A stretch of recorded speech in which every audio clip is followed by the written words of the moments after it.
En résumé, l'évaluation diagnostique permet à l'enseignant de mieux connaître ses élèves pour mieux les faire progresser. C'est une boussole pédagogique pour créer des apprentissages cohérents et adaptés à ses élèves. Il n'y a pas longtemps, je vous ai dit que je ferais une vidéo sur les plus grands types d'évaluation que l'on retrouve à l'école primaire et je vais donc décliner ma réponse en 3 vidéos différentes pour reprendre les 3 grandes évaluations, l'évaluation diagnostique, l'évaluation formative et l'évaluation sommative.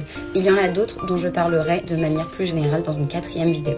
Pour cette première vidéo, je vais vous parler de l'évaluation diagnostique. L'évaluation diagnostique, comme son nom l'indique, sert à diagnostiquer, à faire l'état des connaissances et compétences d'un élève avant qu'un apprentissage ne commence. Elle se trouve donc soit en début de séquence, soit en début d'année ou à l'arrivée d'un nouvel élève. L'objectif ici, ce n'est pas d'évaluer pour noter, mais évaluer pour comprendre où en est l'élève, qu'est-ce qu'il comprend, qu'est-ce qu'il sait déjà, qu'est-ce qui lui manque, etc. Ça va permettre aux enseignants d'adapter leur enseignement, d'éviter de refaire quelque chose qui a déjà été vu ou qui est déjà compris et de consolider plutôt des bases essentielles si elles ne sont pas encore atteintes. Pour donner un exemple concret, par exemple, je vais commencer une séquence d'astronomie en questionner le monde et je me demande ce que les élèves comprennent du jour et de la nuit, par exemple. Et donc je vais leur demander, dessinez-moi ce que vous connaissez du fonctionnement du jour et de la nuit ou de l'espace ou un truc comme ça. On va peut-être avoir un enfant qui va dessiner juste une terre avec un soleil, une lune, ou une maison avec un soleil, une lune, et il va plus ou moins pointer dans la direction du fait que le soleil et la lune sont exclusifs et que l'étoile ça n'existe que la nuit, ce genre de choses.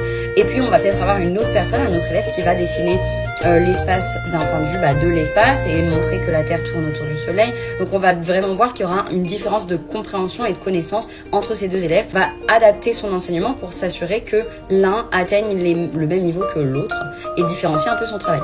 Autre exemple concret, les évaluations repères nationales, elles sont faites pour diagnostiquer justement le niveau de connaissance et de compétences des élèves à l'entrée dans une classe d'âge pour tout de suite pouvoir faire des groupes d'APC, de la différenciation et ne pas perdre un mois pour apprendre à connaître ses élèves et savoir là où ils vont avoir des difficultés. Ça va peut-être permettre à certains de rattraper le retard qu'ils ont pu accumuler au cours des vacances d'été s'ils n'ont pas travaillé par exemple et de pas être trop en décalage par rapport à leurs camarades. L'évaluation diagnostique, c'est un outil pour l'enseignant et ça ne doit pas être vécu comme une sanction ou une difficulté pour les élèves.